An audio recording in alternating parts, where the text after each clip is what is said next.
Nos salutations les plus chaleureuses. Nous sommes dans la joie de vous retrouver dans le cadre de notre programme Success Zone, la zone de succès sur votre chaîne YouTube Coaching TV.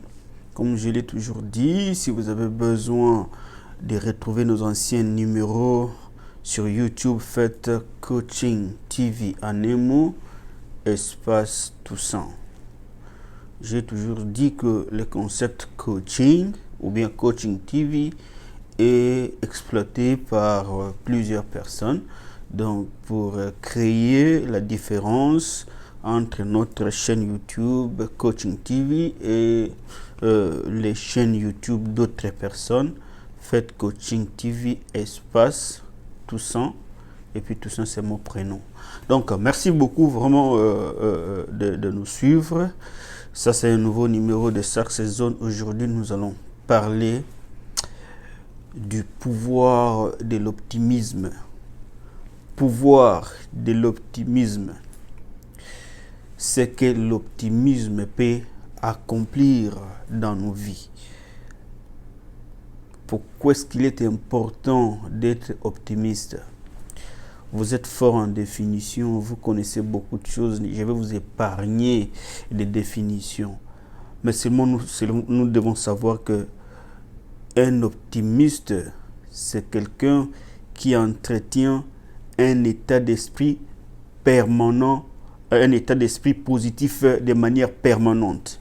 Quelqu'un d'optimiste, c'est quelqu'un qui a un état d'esprit positif de manière permanente. C'est-à-dire que même dans les temps de difficulté, il ne voit pas les difficultés, il ne voit pas la souffrance, mais il cherche à connaître quelle est la bénédiction qui est cachée dans cette souffrance. Même en temps de souffrance, au lieu de voir les négatifs, lui, il voit les positifs. Donc, un optimiste, c'est un positiviste. C'est quelqu'un qui voit toujours les côtés positifs des choses. Même si la situation est sombre, lui cherche dans ces chaos-là quelle est la leçon que la circonstance peut nous enseigner. Qu'est-ce que nous pouvons tirer comme bénéfice au milieu de cette souffrance. Pendant que les pessimistes est celui qui voit toujours les côtés négatifs dans chaque chose. Et c'est lui, quand il y a une circonstance négative, pour lui, cette circonstance négative va rester comme ça. Elle ne va pas changer. Elle voit qu'elle est sombre. Il n'encourage pas les gens dans tout ce que vous lui proposez. Je vais faire ceci, cela. Il ne voit que les côtés négatifs. Mais nous devons être positivistes. Nous devons être optimistes. Toujours voir les bons côtés des choses.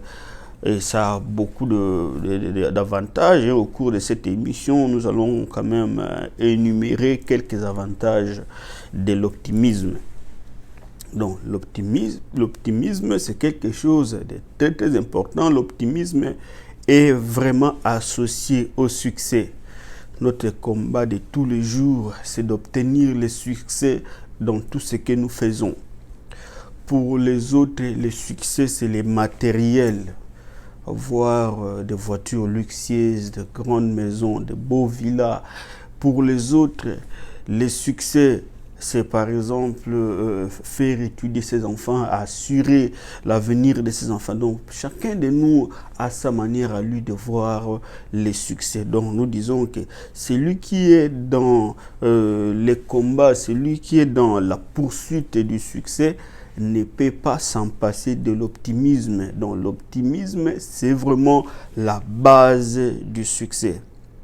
Parce que nous avions mentionné le mot succès et que nous avions dit que pour certaines personnes, le succès, ce n'est pas c'est bâtir une grande maison. Pour les autres, le succès, c'est assurer l'éducation des enfants. Mais il y a aussi lieu de faire une petite différence entre un succès qui est matériel et un autre succès qui est spirituel.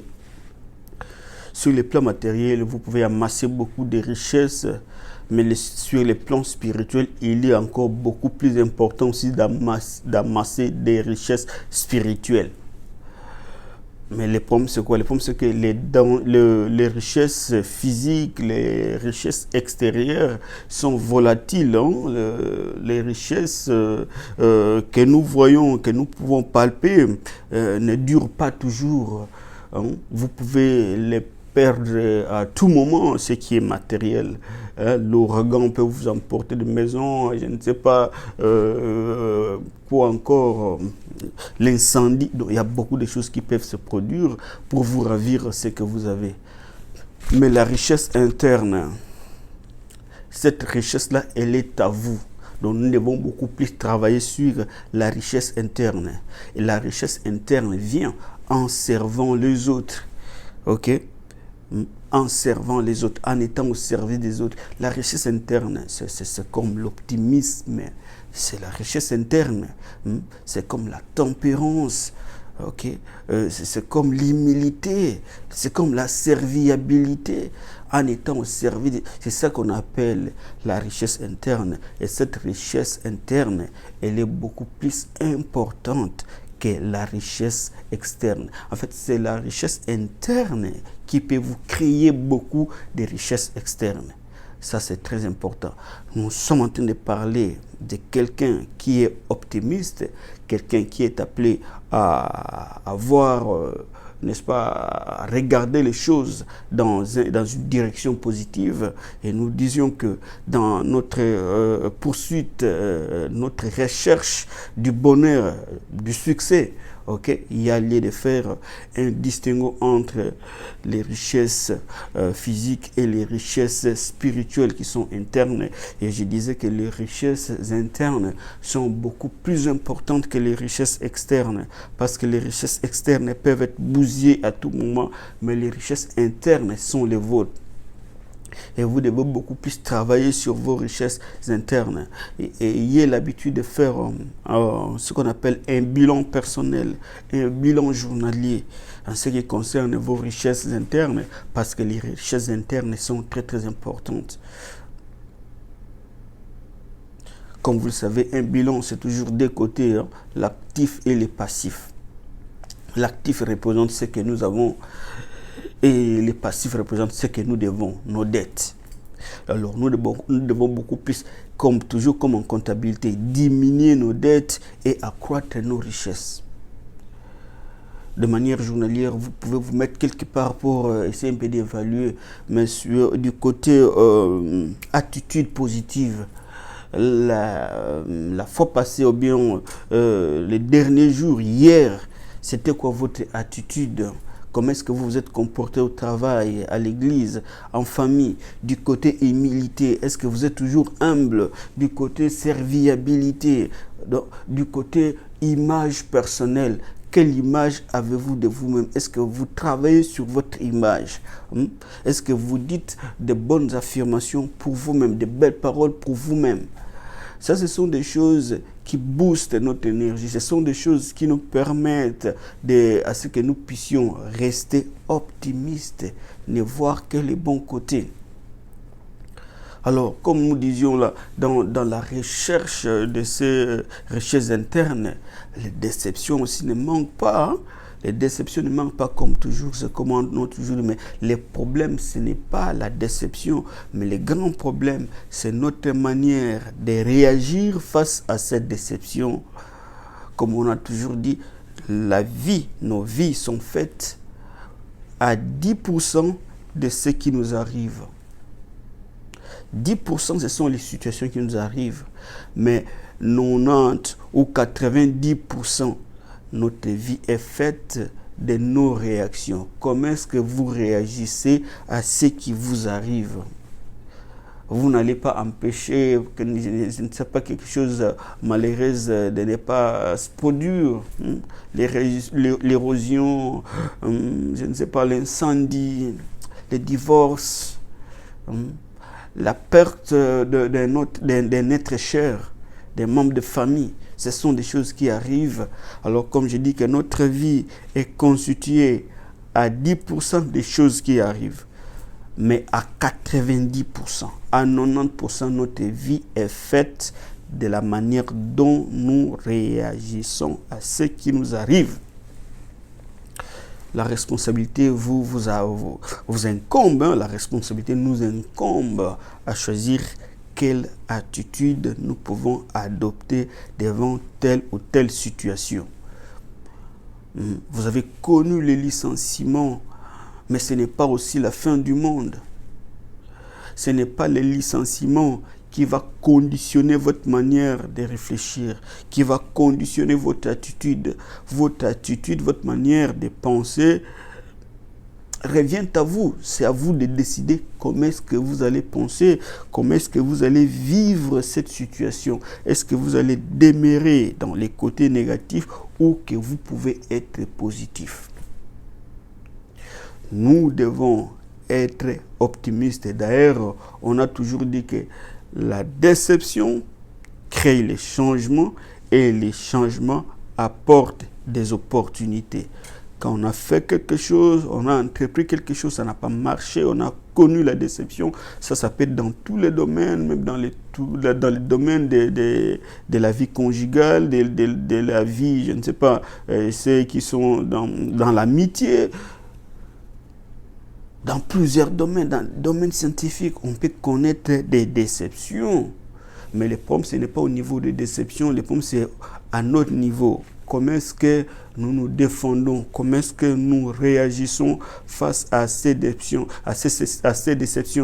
Ce ne sont pas ces déceptions qui vont conditionner notre manière de penser, mais nous avons la possibilité de choisir quelles sont les pensées que nous allons entretenir, tout en sachant que les pensées négatives ne nous amèneront nulle part. Les pensées négatives ne feront qu'empirer, ne feront qu'aggraver la situation. Demeurer optimiste. Voyez seulement les bons côtés des choses. Notre vie est faite à 90% de la manière dont nous réagissons quand il y a une situation négative. Aucun pouvoir externe, aucune torture externe ne peut conditionner ta façon de réfléchir. Tu es toi-même responsable. Tu peux connaître des tortures, tu peux connaître des problèmes, tu peux connaître des pressions externes. Mais quand il s'agit de réfléchir, tu es le seul maître. Alors, choisis d'être positif. Choisis d'être optimiste. De voir que les bons côtés des choses. C'est très important. Comme je disais, vous devez toujours arriver à faire un bilan journalier de vos ressources. Qu'est-ce que vous avez? Qu'est-ce que vous n'avez pas? Comment est-ce que vous gérez vos ressources? Vous devez être sûr que vous êtes toujours optimiste, que vous avez toujours une image positive de vous-même, une image positive de votre travail, une image positive, je ne sais pas, de votre famille. Cela vous aidera beaucoup à atteindre le succès. Le pouvoir de l'optimisme. L'optimisme est très, très important, même pour nos santé. L'optimisme vous permet de combattre le stress. Une personne optimiste n'est pas une personne qui vit le stress à tout moment, à tout bout de champ. Celui qui est optimiste peut facilement combattre le stress. Rester dans la joie, rester dans la tranquillité, parce qu'il sait que même cette situation est sombre, elle va se transformer, elle ne va pas demeurer ainsi. C'est comme la Bible dit, que les Égyptiens que vous voyez ici, vous ne les verrez plus jamais. C'est-à-dire que la situation va s'améliorer. La situation ne va pas rester comme ça. Donc nous devons faire un effort tous les jours de ne voir que les bons côtés. Même si vous avez perdu un membre de famille par accident, même si vous avez perdu du boulot, vous ne devez pas garder ces pensées négatives dans votre cœur. Choisissez, comme on a toujours dit, la vie est faite de choix et de décisions. C'est à vous de décider quel genre de pensée vous voulez entretenir. Mais Soyez positif. Choisissez d'être positif. Ça, c'est très, très, très capital. Alors, nous disons que les bienfaits de l'optimisme, c'est quoi? Celui qui est optimiste, il considère toujours les bons côtés des choses. Il ne voit que les bons côtés des choses. C'est quelqu'un qui est expansif. Oui. Les pensées, c'est une force contagieuse. Ta manière de penser peut influencer les autres. Les gens tout autour de toi peuvent aussi commencer à se comporter. Ils peuvent se servir de toi comme modèle, comme exemple. Donc, les bienfaits de l'optimisme, l'optimisme nous rend expansifs. L'optimisme nous permet d'influencer les autres, permet des autres à se servir de notre manière de nous comporter comme modèle. Très capital. L'autre bienfait de l'optimisme, comme je vous avais dit, ça vous maintient en bonne santé physique et bonne santé mentale. Mais les pensées négatives vont détériorer, vont dégrader votre corps, vont dégrader vos pensées. Donc, il est mieux de demeurer positif, de ne voir que les bons côtés des choses. Ça, c'est le fondement du succès. C'est le fondement de tout succès. Aucune chose au monde ne peut vous pousser de penser négativement. Vous pouvez subir des tortures, mais la manière de penser dépend de vous-même. C'est à vous de opérer les choix. Ok? Alors, les bons choix que nous pouvons faire dans tout ça, c'est quoi? C'est de rester optimiste. De voir beaucoup de choses dans ce monde se transforment après la déception. Vous avez tous vécu la destruction des tours jumelles à New York, World Trade Center. World Trade Center, ce sont des tours jumelles qui se sont fondues. Alors, je ne sais pas, les Américains ou bien les responsables ne sont pas restés là en train de regretter cette perte. Mais par contre, ils ont bâti quelque chose de plus meilleur que ça. Et je sais que vous avez beaucoup d'exemples. D'ailleurs, pour les personnes sages, quand elles connaissent une perte, quand elles connaissent, je ne sais pas, un danger ou quoi, ils voient toujours à travers cette perte-là, par exemple, c'était l'incendie d'une maison, lui, d'après lui, ok, Dieu merci, cet incendie est pour moi l'occasion de construire une maison beaucoup plus belle que celle-là. Ok. Il y a aussi parmi les lois que nous verrons, la loi qui consiste à créer un vide. Ok. Donc vous devez créer un vide pour pouvoir le combler par quelque chose de beaucoup plus meilleur que ça. Donc ne voyez pas toujours dans la déception comme quelque chose qui nous met à genoux. Mais la déception peut aussi être une porte par laquelle Dieu va nous bénir. La déception peut être quelque chose par laquelle Dieu peut venir à notre secours. Donc la déception crée les changements et les changements créent de nouvelles opportunités. Donc, c'était tout pour aujourd'hui. Aimez nos vidéos et puis partagez-les. Et puis, voilà quoi. Comme on a toujours dit, les suggestions et puis ou bien des propositions, critiques constructives sont toujours les bienvenues. À la présentation, c'était votre humble serviteur, Toussé Mungidi. Et puis, voilà. Nous sommes à votre entière disposition. À votre entière disposition, comme je disais que les matières ou bien les connaissances que nous partageons avec vous, nous on ne se tape pas la main sur la poitrine pour dire que nous les générons tout seuls, mais nous faisons aussi des recherches, nous lisons des ouvrages, on accumule des petites connaissances par-ci par-là pour vous les présenter sous la forme d'une émission. Donc vos suggestions sont en tout cas les bienvenues. Donc demeurez optimiste, ça vous fera du bien, vous resterez en bonne santé pendant longtemps. Que d'être pessimiste que de voir les bons côtés des choses. Je sais que de manière théorique, pour le dire, c'est facile, mais pour le vivre, c'est difficile. Mais nous devons faire un effort à demeurer toujours positif, à ne voir que les bons côtés des choses. Et l'optimiste, à travers l'échec, il voit le commencement ou le début d'une autre chose. Quand il y a échec, l'optimiste voit qu'à travers cet échec-là, je peux commencer autre chose. Je peux faire mieux. Donc, vivez la déception comme un optimiste. Ne voyez pas en la déception la fin. Mais à travers la déception, vous voyez le début de quelque chose beaucoup plus grand que ce que vous aviez, ou bien beaucoup plus grand que ce que vous faisiez. Donc, merci pour votre attention et puis on se retrouve à la fois prochaine. À la présentation, c'était votre humble serviteur Toussé Mungidi, Molakisi Mingi Mingi de coach. Et puis on se revoit.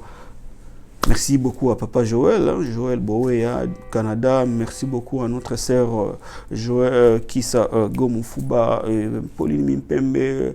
J'ai aussi Solange Kobes, Arnold Mounoko, Didier Lapepe.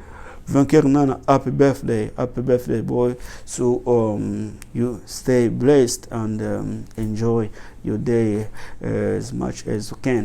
Alors, à notre ami, c'est qui encore, Gabriel Mumbimbi, Ganole Mokamo, Henri Fouquier et les autres. Donc, nous vous aimons et vous portons en cœur. Maxime Kouté Kalouamba, je ne vous ai pas oublié. Et puis, mon ami Tchétche Mavinga. Donc, Gelor Malanda, vous êtes tellement nombreux, vous qui soutenez nos émissions. Et puis, on se retrouve à la prochaine. Merci beaucoup. God bless you. Ciao.